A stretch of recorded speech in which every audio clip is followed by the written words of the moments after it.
This is Coffee with Kelly, a dynamic podcast that's dedicated to driving positive change in school safety. I'm your host, Ethan Woodman, Product Marketing Specialist for Crisis Go, and I'm joined by my esteemed colleague, Kelly Moore, Senior School Safety Specialist for Crisis Go. Our mission is to empower you with essential knowledge, tools, and inspiration required to foster a safer and more secure school environment. We hope this podcast will be the catalyst for transformation in your schools. Join us as we continue to dive into the world of school safety. Good morning, Kelly. Good morning, Ethan. Man, I thought for a second there that we might have had to start saying good afternoon by the time we got started. Right. We had a few technical difficulties today, but we got there. I think we overcame. Yeah, we're good. What are we talking about today? Response, right? Yeah, we're talking about response. So I'm going to start off with an article, like we always do, most of the time. This article, the title, without saying the name of the high school, student accused of bringing gun on campus. Unfortunately, a pretty typical thing lately. So the interesting part about this is that how they found the gun wasn't because someone tipped them off that the student had a gun. It was because they actually sent in a tip that he had vape pens in his backpack. And so when they... Was he selling them? I have not seen any of that yet. It's just... Oh, okay. No, it was just curious because you said pens, like plural. And that's true. Yeah, I don't do any of that, so I don't know why you would need more than one, but maybe. Well, while searching for the vape pens, that's when they found the gun. So then shortly after this, the teen tried to run off and then push two school administrators to the ground, causing injury. That was my shock face. He ran? He ran? No way. This occurred at around 9:30 in the morning. Mm-hmm. When they recovered the gun, so this was a small pistol, and it wasn't loaded, and no ammunition was found. Mm-hmm. So either in the gun or outside of the gun, they did not find any ammunition. So it's interesting. So before you go, let me ask you, so you're the teacher. Sure. Or the SRO. You can pick your role. You can be the cop or the administrator who's finding this stuff. Whoever is finding it, I didn't read the article, so I don't know the it just says administrator. Okay, so you're the administrator, Dr. Ethan Woodman. You go in to find a vape pen or two or three, whatever, right? And then you find a unloaded, no ammunition present firearm. What are the first three questions you're asking yourself here? Why does he have it? Okay. And I guess I'd be asking how do you get through? How do you could ask that. That's a good question. Of course, if you know your building, you might already know the answer to that. Yeah, you might know that it's just that's kind of where my mind was going. Right. What was his plan?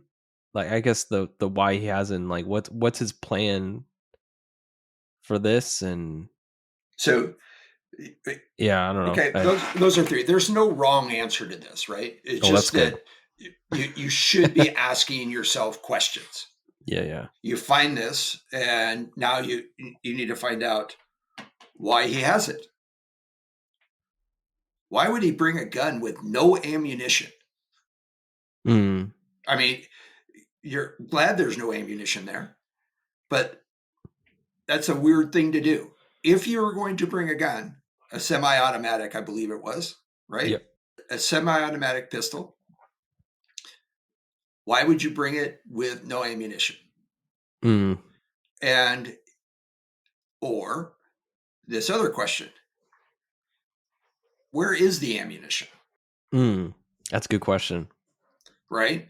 So, because we've experienced some events where things were stored in other places prior, and then the student went and got it.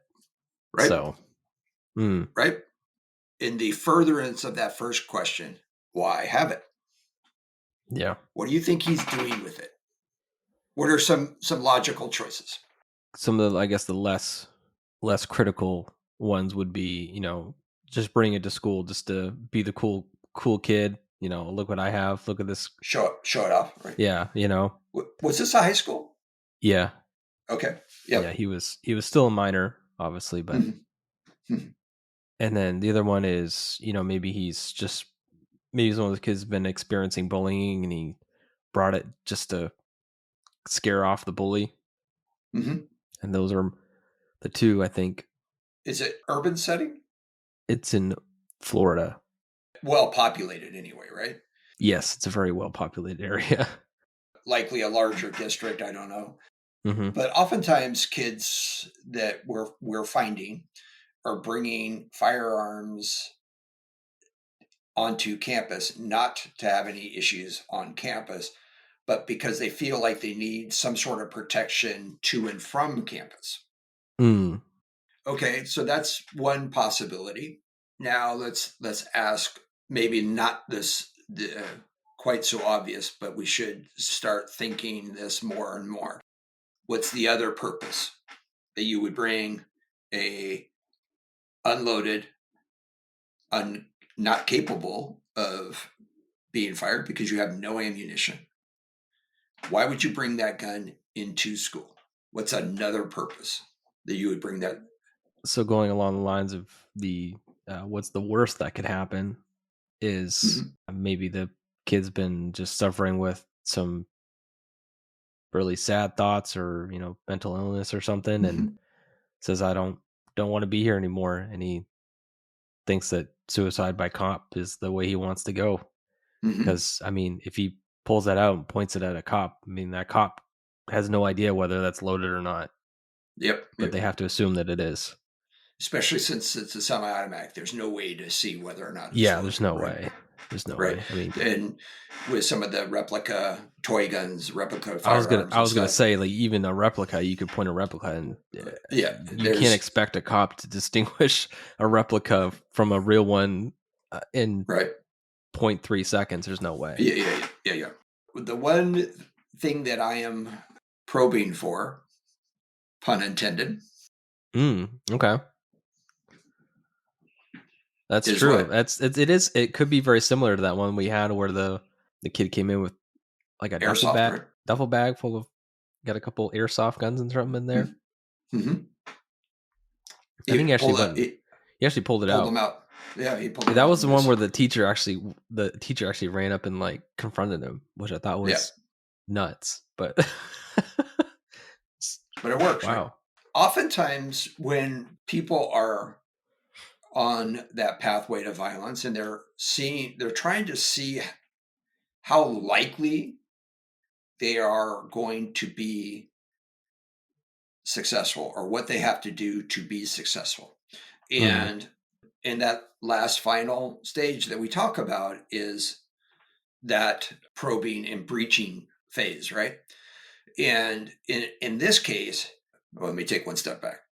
When people are probing and breaching, they might do it a couple of times, getting more and more daring, I guess, mm. or taking it up, just notching it up Like each time, right? testing those limits Yeah, more and more.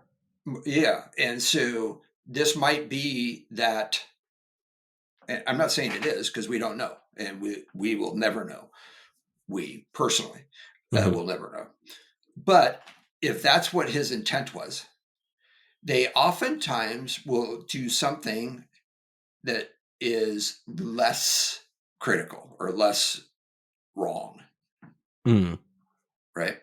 So and I know I'm not saying that right, but where, yeah, brought a gun, that's super wrong, but it's a lot worse if it's loaded and I have a bunch of ammunition, Yeah, right? I wonder if his lawyers are gonna It's work sure that, like, oh, he brought it but didn't have any ammunition. So can you really say that it was? I don't know what kind of stuff they're gonna do, but it gives them an excuse or a way of talking their way out of it or decreasing the focus.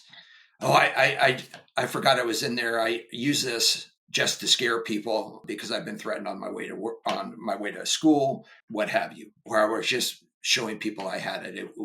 I didn't mean anything. So that they deflect the focus or redirect the focus on something else other than the fact that they had a firearm. And it's easier to do that when there's no ammunition available. Mm. If we look at it, and this is the point of this, if we look at it and leave it with, you brought you're going to go to jail for bringing a gun to school. We have zero tolerance, but that's where you leave it at. You're missing the boat. Mm-hmm. You need to explore why. You need to look at other potential contributing factors. You need to look into behaviors. You need to look at all of those things to determine if this person, this kid, is on that pathway to violence. If he is, the assumption is the worst, right? He brought that in here because he is probing. Mm. If you catch him there, you should be able to find the other steps, like reports of bullying, history of behavioral issues, escalation, isolation, those types of things that we see when we're investigating those and assessing those threats. When we know there's a threat, the best of us, it's easier for us to look at all of those things when we know there's a threat. It's much more difficult to look at all of those things when we don't have this threat. Maybe this is the first time that we're understanding that this kid might be on the pathway to violence. And so there are times that when we look at our left at bang timeline, we have all of these steps. But just because we have identified all of these steps that people typically go through to involve themselves with violence doesn't mean we see them all. We miss them. That's why we have these shootings, is because we've missed them. We've missed opportunities and so forth. So what we have to look at, and we have to start as a regular practice, we have to look at, okay, does this single piece of evidence, this firearm, unloaded firearm, does this put that person on the pathway to violence? And the chances are you're going to say, well, no, it doesn't. But if you start asking those questions, well, why does he have it? Why is it unloaded? Is the ammunition somewhere else? Do we need to check his locker? Do we need to check his car? Do we need to check his friend's backpack? Right? Do we need to, he hangs out over, we always see him hanging out over by a building that has a bunch of thick shrubs over there. Trash cans. Trash cans, whatever. Do we need to go start searching the school grounds for ammunition? Wow. That's some good critical thinking right there. But that's what we got to do. Yeah. Right? And I'm not saying you have to disrupt the entire school day, but you have to start asking those questions and answering those questions. And sometimes those questions will be answered very quickly. And you just say, okay, this is a stupid kid doing a stupid thing by bringing an unloaded firearm to campus. Other times you're going to say, oh, well, maybe we're onto something here.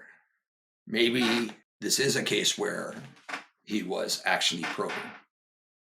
And then we have a whole different game to play here, right? It's a whole different scenario. There you go. But the other thing is it's not uncommon to be looking for one thing and finding another. So understand that. Now we're going to get into this response and what is the response and how we do that. So what do we got for there? Well, you wanted to do a quick review of preparation. Yep. Yeah. In our last podcast, we talked about the need to prepare yourself for this. And when we're talking about preparedness and so forth, in the first segment we did on prevention and mitigation, and those entailed identifying those threats and hazards that we are likely going to face and or are mandated to address. When you go into the preparedness phase, you're taking those threats and hazards and determining what training is needed, what things that you need to do to take action to prevent or mitigate the threat or hazards that you are likely to face. And when we do that with drills, we do that with training, we do that with exercises, we do that with our actions every day when we're walking the hallway and we see unattended bag. We do that by saying, what's in that bag? We do that by doing what we did in this little discussion about the firearm being brought on campus. We do that every day. And because we start learning what it takes to identify actual hazards that may present themselves and what we need to do to prevent them from occurring. The purpose of preparedness is to show people how to respond, what is expected in their response, their roles, how to complete their roles, and what are the primary objectives. And we use this term a fair amount, and we're going to probably use this more and more, this decentralized command and the commander's intent. As you get into response, you will realize that the response to an emergency, the information is coming at you so quickly, you don't have time to control everything as a manager, right? So I can't make every decision as an incident commander. I have to trust my people to do that. One way that I trust that is I build the capabilities and the competence of my staff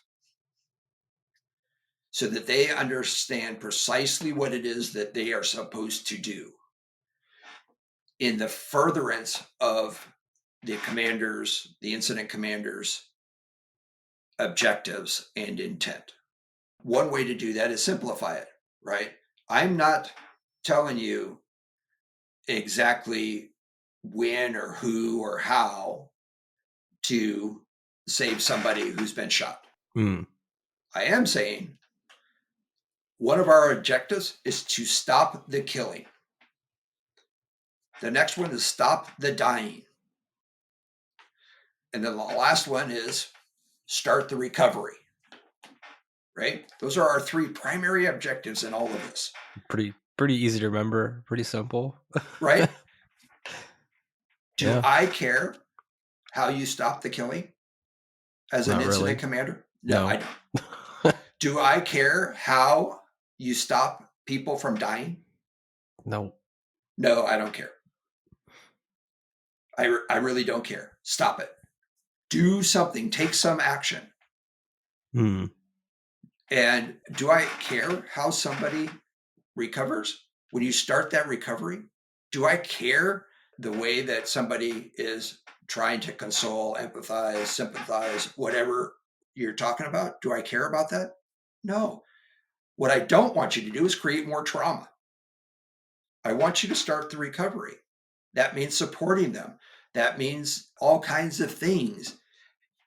Just saying, hey, being a calming, confident voice, a quiet voice amongst all this chaos to say, hey, we're going to get through this.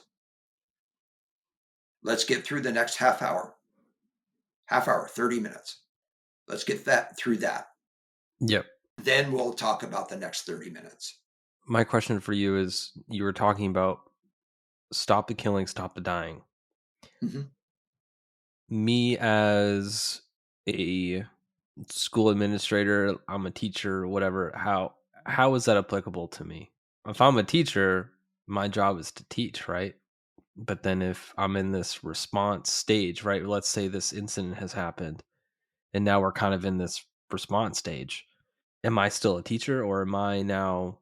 You're an adult who has a legal and moral obligation to protect your children, those children in your charge. So how do you specifically apply that?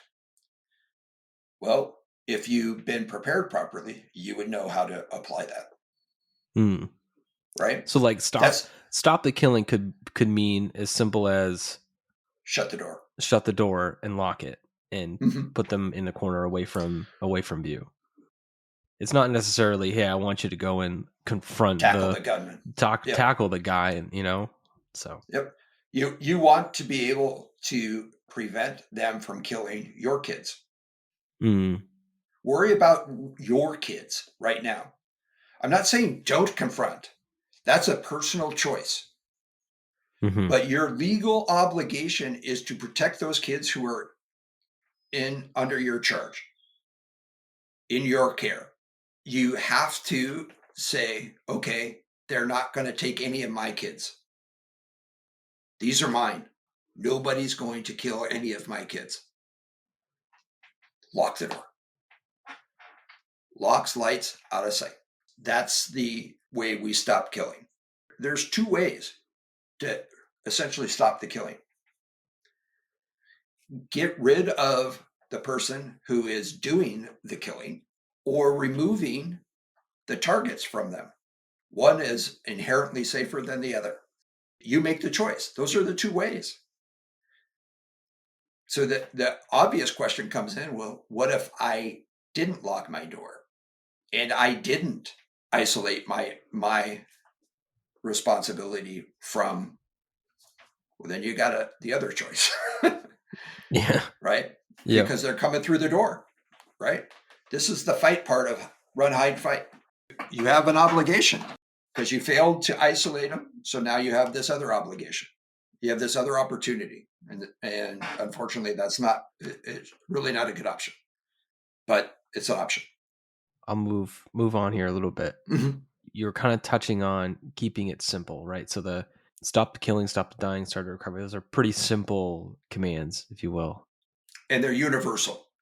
Yes, they are very Right. universal. And we obviously use I love you guys and the things that also help keep it simple with protocols and all that are, the I love you guys SRPs, right? But we have, let's see if I can get all these. We have hold, secure, lockdown, evacuation, and shelter. Mm-hmm. Yeah. All right. Yep. I did that without looking. Well, we're getting there. Yeah. The simple part is there's only 5 of them. Mm, One or a combination of them can really address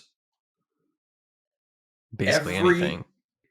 virtually Yeah. anything that you would be confronted by, to the point where I am not aware. There might be something that we can't address with those 5, but I'm not aware of any. I don't want to say Yeah. absolutely. I haven't thought There, of or come across anything that wouldn't apply. but here's the issue. Even if there is something out there, you're going to have 5 options because that's Yeah. what you're going to train in. That's what you're going to have available to you. The complexity comes in when you start combining the different options and how you communicate that. When you say combining, are you talking about like you start with one and then you transition to the other depending on if the situation either escalates or de-escalates? Is that what you're talking about? So, at the risk of getting too complex for our audience, Okay. the answer to that is yes and no. So when I talk about combining protocols, there's a couple of different ways we can do that. So we can combine them when you have multiple protocols being used in a single event, but they're done sequentially. Like you have a lockdown, you start with a lockdown because circumstances dictate that. Then you get new information or the situation has been resolved and you now eliminated the need for a lockdown. But there's other things happening. So you might want to reduce, and I'm not sure reducing is the proper term, change the status from a lockdown to a secure, or from a lockdown to a hold. And the reason I say secure is you might have one person in custody or isolated. Your primary threat might be isolated, but there might be information that there's a second, and you're still trying to find that person, or you've located them, but you just don't have control of them yet. So it might be outside of the building. They might be at home. So you're trying to get law enforcement up to confront that person. But since the threat has moved outside of the building, you don't necessarily need the lockdown any longer. And the sooner you can get yourself out of a lockdown status, the more comfortable people will be and the less trauma that you will create emotionally. In a hold situation, there is oftentimes, once you've eliminated the threat, you can't just release the hold and tell everyone to go back to their normal routine. Oftentimes you have to make administrative decisions. Are we going to cancel school for the rest of the day? Are we going to have an early release? Are we going to have an alternate schedule? If so, what does that look like? And how do we communicate that? So there's this sort of transition period from the lockdown to how do we release them from that? What are we going to do? Right. So a hold is a good transitional deal. Oftentimes there's a like you have a lockdown, but then you have to evacuate. So there's those sequentially. But if you are a user of the run, hide, fight, then you have to examine that you have, in the same scenario, you have people who are capable of running, capable of hiding, and having the need to fight. So you could have all three of those happening at one time. So they're happening simultaneous. You have some people who are completely on the other side of campus from where the activity is occurring, especially in like a college campus.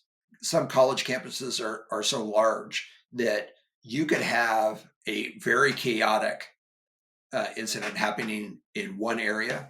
And if it were not for the notifications, the people on the other side of campus would never know about the incident. The answer to that is it could be sequential or it could be combined. I don't recommend combining them to be used simultaneous unless you are very competent in their usage. And you're confident that your staff will be able to understand which one applies to them. Because the last thing you want to do in an emergency is create confusion. And one thing that I've found, at least at our current comfort level, is our educators say they want options, but they don't really want options. Options cause anxiety. Options, they want to be told this is what you want to do. So simplicity is what they want. Simplicity. It makes it simple, but in some cases a little bit more complex. You want to make a command, you want to give orders, however you determine the terminology for that apply to everybody. Let them choose the options. Come up with the options and let them choose the options. So I say lockdown. And everyone will say a lockdown means you don't let anyone in. But does that match or align with stop the killing, stop the dying, start the recovery? Because if you lock the doors right before some kid is trying to get in, you just say, sorry. Or do you assess the area? Yeah. Do you assess the conditions? Do you look at it and say, I hear no gunshots. I'm not hearing anything. Maybe I can just quickly unlock this door, grab this kid, and lock it back up again. Give them that ability. Nothing is absolute in an emergency. Again, Does it align? It may. You may have to leave that door locked because you're hearing the gunshots. You're seeing people get shot. But you need some flexibility in. You do, yeah. But those are personal choices. Yeah. So the next question I have for you is, if you didn't already talk about it, how does the incident command system integrate with school operations? And then additionally to that, let's talk about the specific roles of unified command, the safety officer, point of operations. What is it? What's it say? POC? PIO? PIO is Public Information Officer. Oh. Sometimes you say communications. That's where I get mixed up. Yeah. It depends. In the incident command, it's labeled as PIO. Oh, okay. If you're talking to a school district, they're usually the director of communications, the communications director. Okay. Something like that, right? That's where I was getting hung up.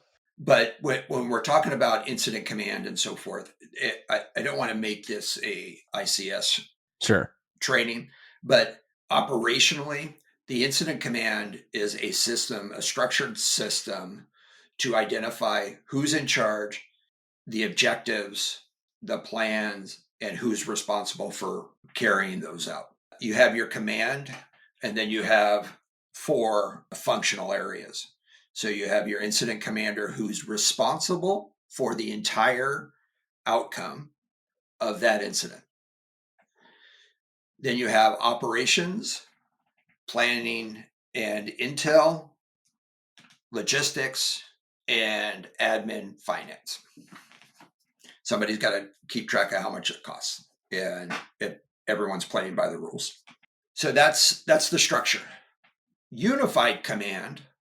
So in incident command, you have a single incident commander.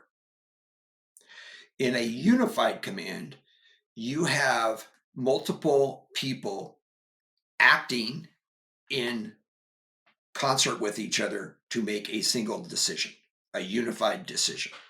And the reason we do that is because in a lot of incidences, I can't say most, but many incidences,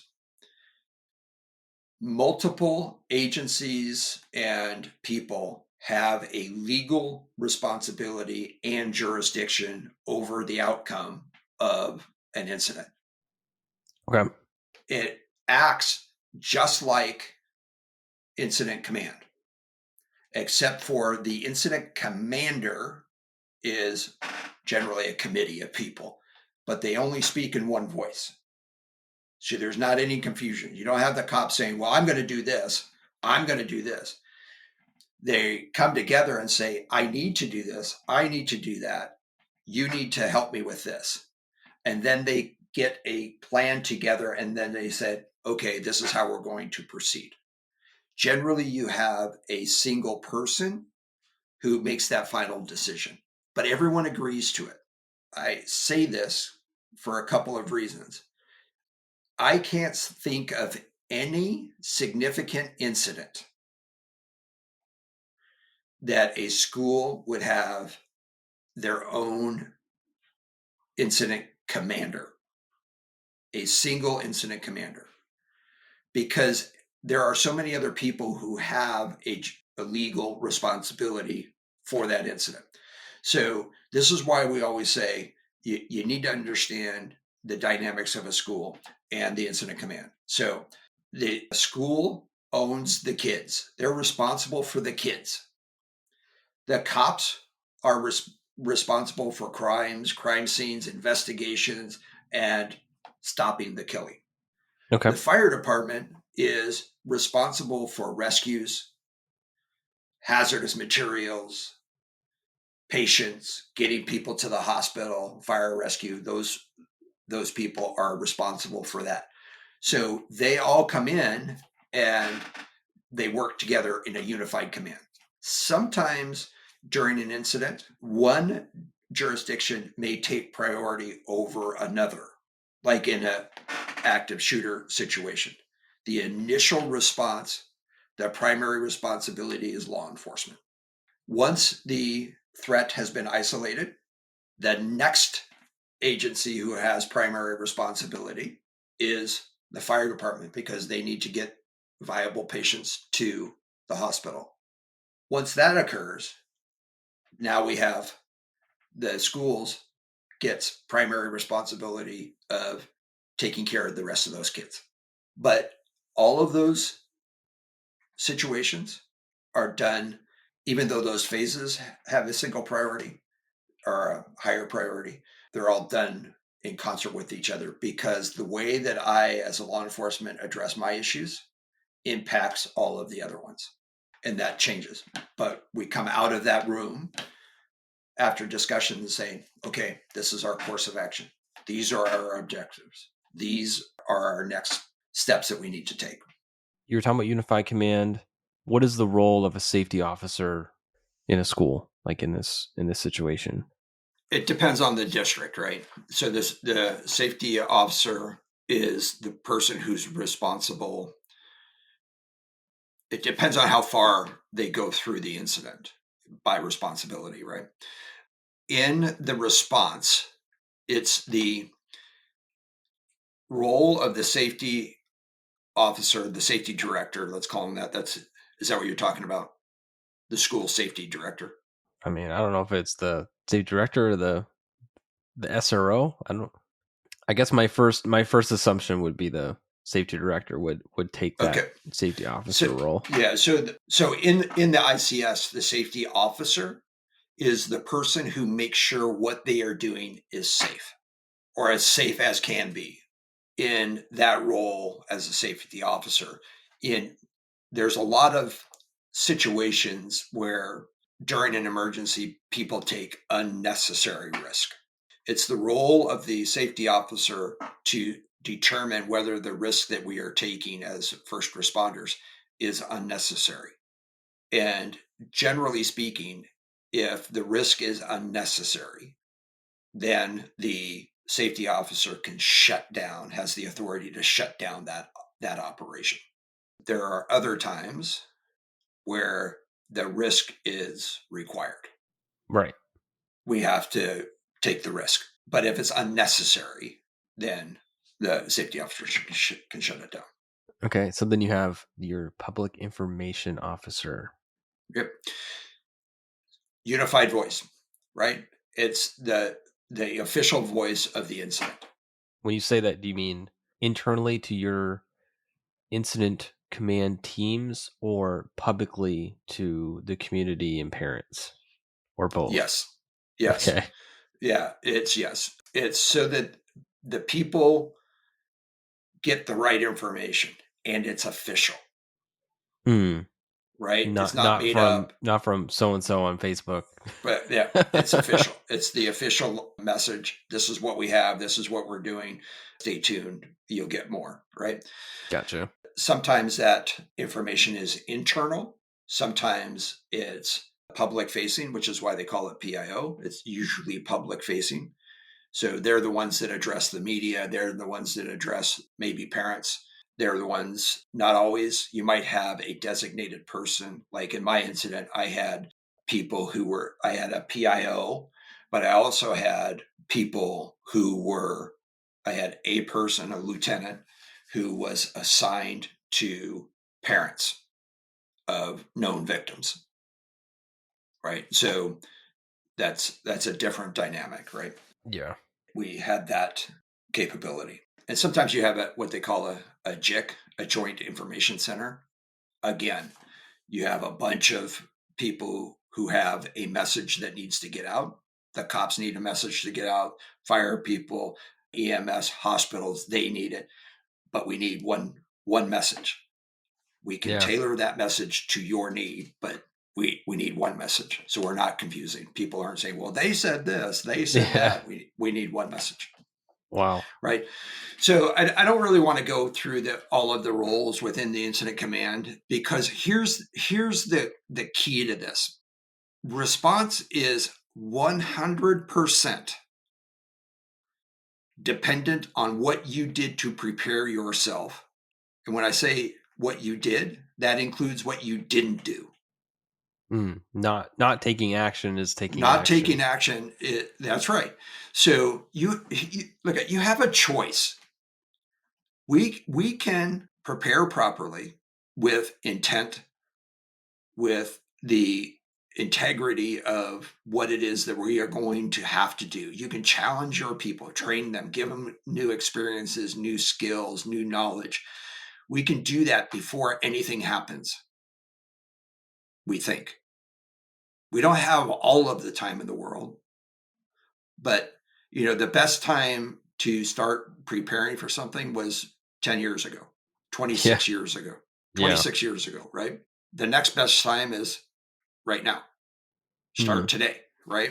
And if we are preparing ourselves, our teachers, our students properly, our response, however difficult it may be, because it is going to be challenging, accept the challenge, but accept it understanding that you have the knowledge, you're competent, you have the skills, the experience, because you've been prepared properly. Right? So in our last, was it a blog, or I think it was a blog that we put out, we called it the bridge between preparedness and action. That's what response is, right? Is that bridge. And we can wait until something happens to us, and then we're going to be forced to deal with it the best we can. And you're rolling the dice, and your strategy is hope. We hope it never happens, but if it does, we'll do the best we can. Hope is never a good strategy. The other part of, if we are preparing properly, we are teaching our staff and our students to recognize things that are about to go wrong before they happen, so we can respond to the indicators, and we can respond to those things that are less harmful to us than whatever the incident is going to generate, right? It's still a response, but it's a response that we've moved from the right side of bang. We're moving it to the left side. And why are we trying to do that? Is because we see the train coming down the tracks, and now we need to pull that switch lever and move the train going somewhere else. Right? So we need to, it's not that it didn't occur, but remember, there's all these different steps, and it's dangerous. There is a threat coming. There is a hazard coming. But the sooner we respond to that, and if we start saying, well, that attack is starting as soon as the bad actor is taking all of their equipment and putting it in the car, that's when they attack. Let's call that bang, right? Bang can be anything, however we define what bang is. Bang is just the initiator of our actions. We've looked at the bang as what it really is, that first shot fired, that explosion, that whatever is happening to us. But let's look at it as something else. Let's redefine it as that first time that we really should be taking action. Let's look at it that way. Yeah, response doesn't have to be after. Response can be well before it. Right? It's that first indicator that something bad is about to happen. Yep. If somebody is being bullied, and we know if we allow that bullying to continue, there is the potential that that victim is then going to be entered, or going to enter their way onto the pathway of violence. When is the best time to take action? When we first realize that they're being bullied. Yeah, right? Don't wait for them to be bullied multiple times. Not 6-7 years later. Yeah. Of experiencing that, right? So that's what response is. And if, regardless of how you experience the incident, if you prepared properly, you're going to do much better. You're not going to be 100%. You're going to make mistakes. I made plenty. I made lots of mistakes when I was the incident commander for the incident that I was the incident commander for. I made lots of mistakes, but I learned from them. Thankfully, I've never had to do that specific one again. But there were lots of things after that where I acted differently because of that experience. There were lots of incidences that were not violent issues that I responded differently and hopefully better to. We have to learn from those, but I prepared myself, and that was, that incident in 2014 was the first step to where I am today. I'm still learning. I'm 11 years from that, almost 12 years from that, because I was in May. So we're getting 11 and a half years from that. And I'm still learning about response, preparedness, all of those things, and how we need to teach our students and our teachers, how we need to train them and so forth. So this is a never ending process. And people, well, if it's never going to end, well, it's a never ending process. That's a challenge. It's good that we're always learning, we're always adapting, we're always evolving. So when we're talking about response, we're talking about taking what we learned and operationalizing that to meet our objectives. The problem is a lot of us are not taking that opportunity to learn that stuff beforehand. And we're throwing up our hands and saying, I don't want to be traumatized. I don't know how to do this. This isn't my job. And we could have a whole nother podcast of me telling you why it is your job, why it is your responsibility, and why you have an obligation. And if you don't want to take that, you're probably in the wrong field. It's been your job for at least 26 years, a lot longer than that. But if we're going to use Columbine as the starting point, we're working on 26 years. There's not a lot of people who have been in that role for longer than 26 years. No. Probably the majority have been less than that. So yeah, you've gone into it knowing what has happened prior. Well, if you look at the evolution of just the natural evolution of and turnover of our education system, it's crazy. Teachers who came out of college the day after that incident, they've been teaching for 26 years. If you came in after April 20th, 1999, you came into this profession knowing the potential. You cannot say that was not your job. And I would argue with anyone. You would.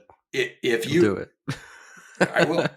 Yeah, because if you say I didn't know, it's because you actively chose not to understand your job. I can go out to most teachers and say, what's your biggest fear? And they'll say it's someone coming. Active shooter. Yeah. Okay. What are you doing? Well, I don't know. It's not my job. Yes, it is. Protect those kids. If you enjoyed today's episode, please like, subscribe, and hit that notification bell. And if you have any questions about what we discussed, leave a comment on our website at crisisgo.com. Thank you for joining us today, and we'll see you next time on Coffee with Kelly, a discussion on school safety.